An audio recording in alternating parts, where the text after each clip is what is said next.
Today for Predictions versus Reality, we continue talking about the NFC East with its third place team, the Dallas Cowboys, America's team, which to not many people's surprise, completely underwhelmed this year.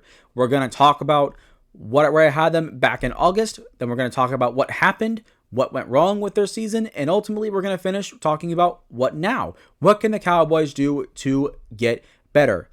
But despite all that, I think there's a path to get there, but I fear that 2025 is going to be a boring year for their franchise. But before we officially begin, all right, and welcome in everybody. Hope you're having a fantastic, fantabulous, awesome freaking day. My name is Garrett Shumake, and you are listening to the Shumake Take. Welcome in to Predictions versus Reality. The offseason series continues here with our Dallas Cowboys. And for those of you that know what Predictions versus Reality is all about, you can go ahead and hit the timestamp down below and go ahead and listen to me talk about the Dallas Cowboys. For those of you that don't know, I made scheduled predictions videos for every team back in August. So we're going to be looking back on that, where I had them projected, why I had them going that way. And then, of course, like I mentioned, we're going to talk about what happened with their season and what they can do to get better. So getting right into it, for the Dallas Cowboys, where did I have them back in August? I actually projected them, believe it or not, to go 10-7. I had them going this way because here's the thing. There was no doubting that the team was going to take a step back. The roster was decent, but it did need work. And when Jerry Jones said he was going to go all in for a Super Bowl and did nothing in free agency other than bring back Ezekiel Elliott, well, I knew this wasn't going to end well for the Cowboys. But at the same time, you add on that the past few years, draft classes had not been great, and the team was trending in the wrong direction. And looking back, honestly, I was shocked that they had them going 10-7. I guess it was just because Dallas is, over the past few years has found ways to win games and be competitive despite that fact. And honestly, I feel really wrong that I made this type of prediction because it really aged really horrible. So what actually happened with Dallas? Why did this record age so horribly? Well, they finished 7-10. So 3 wins below what I had projected them going. And their offense ranked 17th, which there's a lot of different explanations for that. And then their defense ranking 28th. Yeah, their defense was straight up garbage this year. I'll explain why, but this defense really hurt this team in 2024. Their 3 best wins, though, honestly, weren't that bad. Their first major win for me was at Pittsburgh. They won 20-17 earlier in the year. That was a very shocking win to me. And at the time, some people thought, okay, maybe the Dallas Cowboys can salvage this. They can salvage their season. It's not going to end in absolute disaster, even though it did. But, that was a game that kind of gave people intrigue that Dallas could actually improve, get better, and be at least a competitive, watchable football team. And then their next win was near the second half, after the second half of the year. It was against Washington in Washington, 34-26. That was a really fun game. That was the game where I don't think the final score was 34-26, but that was the game where Kevontae Turpin had his huge kick return, and then Jaden Daniels had the big touchdown. No, that was the game because Kevontae Turpin had his big kick return for the touchdown where he put that spin move on, right, if you guys remember. And then with 13 seconds left or something like that, Jaden Daniels hit Terry McLaurin for an 83-yard touchdown. And then next thing you know, the kicker, Zane Gonzalez, I think, who was the kicker for the Commanders, missed it and completely botched it, made them go down by a point. And they go for an onside kick, and Dallas recovers it and scores a touchdown at the end. But that was a really good win. And their next good win was beating Tampa at home 26-24. It was a hard-fought game, but the Dallas Cowboys defense actually played pretty darn well and was able to contain the Bucs offense. But what went wrong? Specifically, what went wrong with the Dallas Cowboys? The number one thing I want to talk about is injuries. Dak already was not playing very well, but when he got hurt, it marked the end of the Cowboys season. Any hope that Cowboys fans had when that man went down, the $60 million man that the Dallas Cowboys signed him for, which in my opinion was absolutely bonkers, dumb, and ridiculous. Either way, he went down and the season was over. But also, Zach Martin got hurt. DeMarcus Lawrence got hurt. This breakout linebacker Demarion Overshone got hurt. Trayvon Diggs got hurt. A few other corners as well went to IR, which really hurt this secondary, right? Micah Parsons missed 4 games. CeeDee Lamb battled a shoulder injury almost the entire year and was shut down with a few games left. The Cowboys were really hit hard with injuries to their best players on their team, and so on top of a roster that, looking back on it, was pretty mid, we got a mid finish at 7-10. Whoop-de-frickin-do. The next one, this offense was hampered without Dak Prescott, but you look at what they have on offense, the weapons in the cupboard are almost empty. CeeDee Lamb was great. He is, but he got hurt and was battling an injury. Rico Dowdle in the second half was awesome, but he's an upcoming free agent. Are they going to re-sign him? I don't know. Jalen Tolbert, the other wide receiver, has promise, but has not shown enough. And other than that, that's it. Brandon Cooks, he's washed. He's done. Jake Ferguson, he's a good tight end, but honestly, he could be better if there was better stuff around him. But Jake Ferguson, you know what? I'll actually say Jake Ferguson is there. He is a good starting tight end, right? So there is that. But outside of that, there is literally nothing. There is literally nothing else. Everyone else on that team is a depth guy. It's just god awful. The cupboard is literally almost empty of great playmakers. Literally. And it showed. It really showed. Even when Dak Prescott was on the field, I told you, he wasn't playing that well. So you see that, and all that happens, and well, bam, you get an offense that finished, 17th. There you go.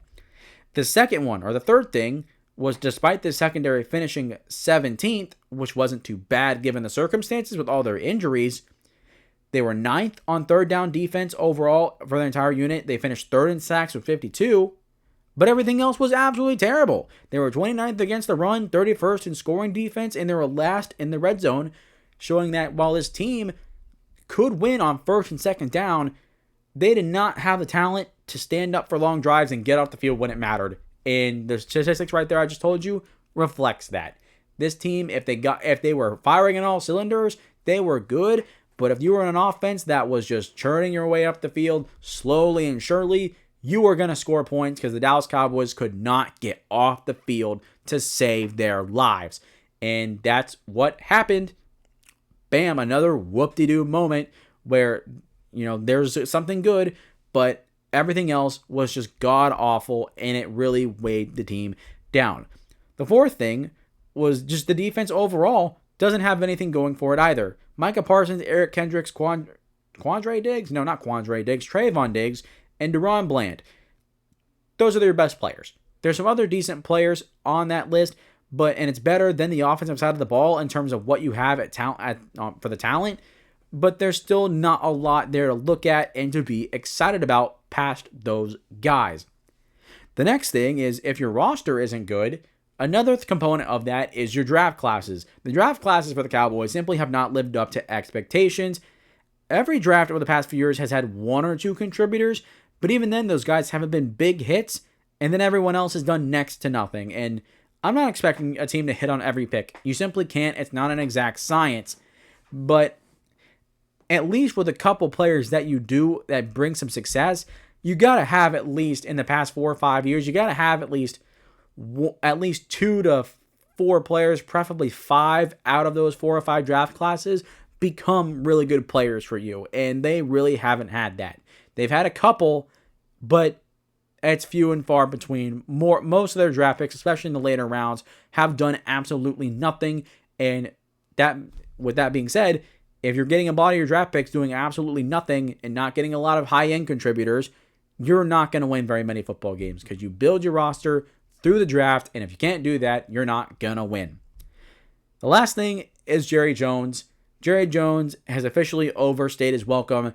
He probably has already done that in the past, decade or so, but this year really showed it. This year really, really showed that he needs to step down. He has gotten complacent, he has gotten lazy, and he hasn't been able to draft well. There's no reason why he should be the general manager of his team, but because he's the owner, he can do whatever he wants. So he's not going to step down, and he's going to continue making stupid decisions and not doing anything at all, which has been very typical of Jerry Jones as of late compared to how he was when he first bought the team, right? Remember, he was the one that facilitated the Herschel Walker trade that kicked off the Cowboys dynasty. Where is that Jerry Jones? Because that Jerry Jones has left the building decades ago. He's not here anymore. He's off in Cancun. He's off in Hawaii drinking a martini out of a coconut. This Jerry Jones is just sulking in his office, wondering why his team is so bad. But hey, he's still racking in the billions of dollars, right? He's a billionaire. I think he's the richest owner in the NFL. So, hey, maybe he just doesn't care. And honestly, if I was a billionaire in that situation, I really wouldn't care either. I'm a billionaire. I got a bunch of money. So why should I give a crap? But also, at the same time, maybe I should step down. But either way, Jerry Jones should step down, and he has officially overstayed his welcome. Moving on, what now? What can the Cowboys do to actually get better? So we'll start with the big three. The big three needs for the Dallas Cowboys are defensive tackle, wide receiver, and edge rusher. I'll explain edge rusher at the end because that's a little bit more nuanced. But defensive tackle, here's the thing. I'm going to jump right here to this little rant that I have written down here. Obviously, with the draft, I think everyone knows who Dallas is going to pick. If he is available, the Cowboys are going to draft Ashton Jeanty. And when I make my mock draft in April, before the first round starts, or before the draft night starts, I'm going to release my first round mock draft. And I'm probably going to have Ashton Jeanty going to the Cowboys, unless there's another team that I think will pick him up sooner, barring some crazy change.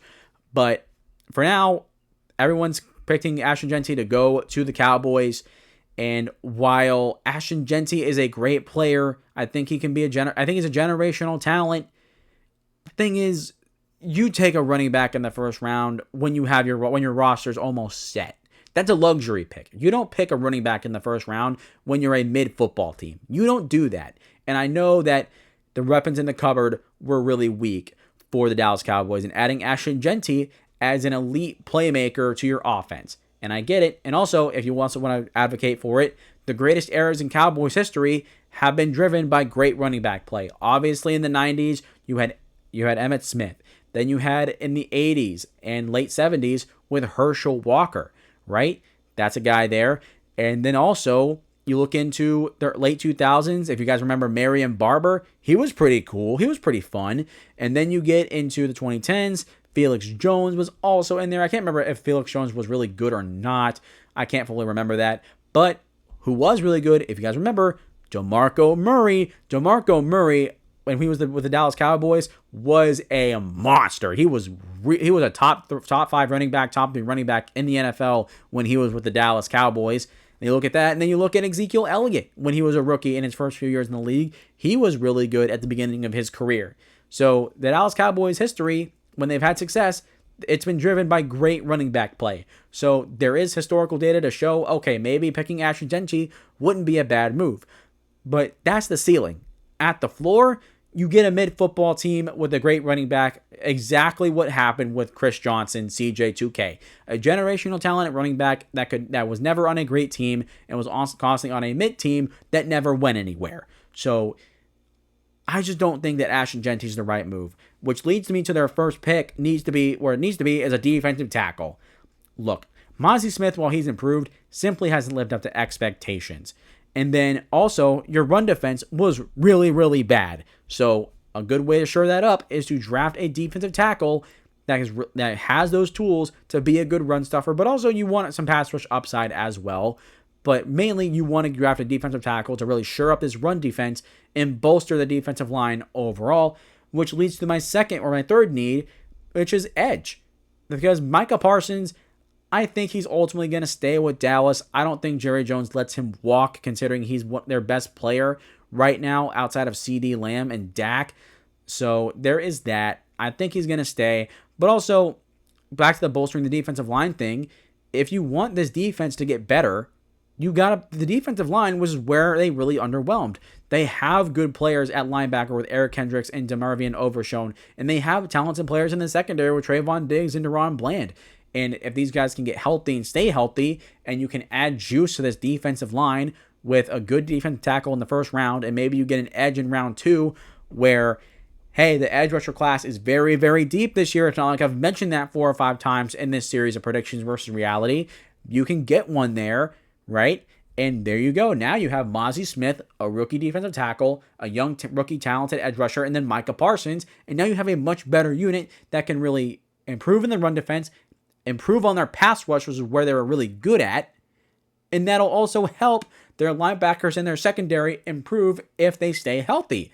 So there is a way here for the Dallas Cowboys defense to get better. And then you add defensive coordinator Matt Eberflus, who is a good defensive mind. People forget that. Now you have a recipe for success here.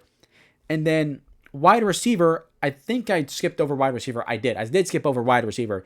Wide receiver, that's another pick you're going to have to make on day 2.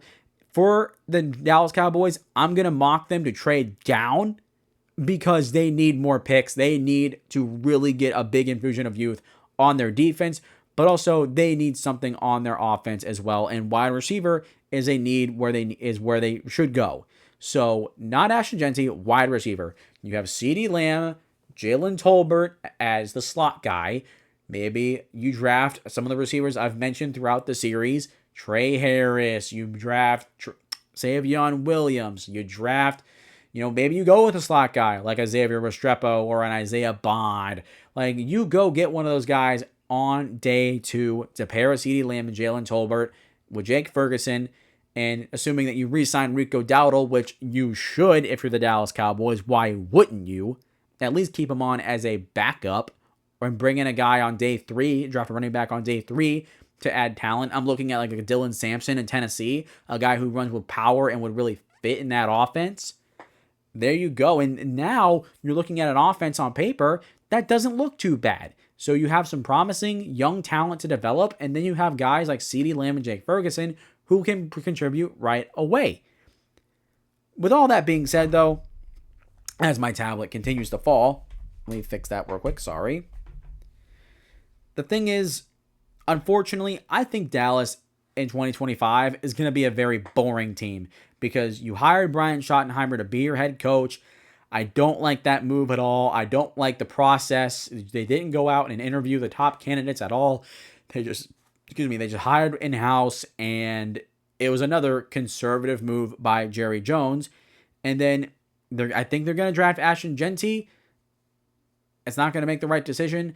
I know I just mentioned a little bit ago that I was going to mock them drafting a defensive tackle and trading down. I'm not doing that. I'm going to mock them drafting Ashton Jeanty, barring something changing. So trading down's a possibility on the mock draft. I don't know why I said that. I take that back. I'm sorry. I just now realized what I said. But I don't think drafting Jeanty is going to be the right decision. Time will tell. But the thing is, where's my conclusion at? Here we go. It's going to be a really boring year for the Cowboys. And ultimately, all these moves that I've said could make the Cowboys better. And quite frankly, if everything here was to happen, this team could be a 9-win team. They could be a 10-win team again. There's a real possibility for that. But ultimately, Jerry Jones, I don't think is going to make these moves. I think he's going to make the Ashton Jeanty move. I think he's not going to sign very many free agents. I think he's going to let Rico Dowdle walk. And then the issues that really need to be fixed and really need attention on this team are going to go by the wayside. And the next thing you know, we're going to get another year where at best it's 7-10, 6-11. At worst, this team could be only a 3-win, 4-win team if Brian Schottenheimer absolutely flames out. But officially, we are done. That is going to do it for me today, guys. Thank you so much for watching or listening to this video. If you guys did enjoy, please hit the like button. Please hit the subscribe button. Hitting those 2 buttons takes only a couple of seconds and helps the channel out tremendously and continues to help me grow my platform and continue sharing my football passion with more and more people. Also, make sure to let me know your thoughts in the comments down below, whether you think that the Dallas Cowboys are going to be good or bad next year. Who do you think they should draft in round 1? What are the players that you're looking at? Ashton Jeanty or a defensive tackle, or if you want that. Or maybe you draft Kelvin Banks, the right tackle out of Texas, who's thought to maybe transition into guard. Zach Martin retired, so maybe that's a spot you can slide right in. Bam, that's also a possibility.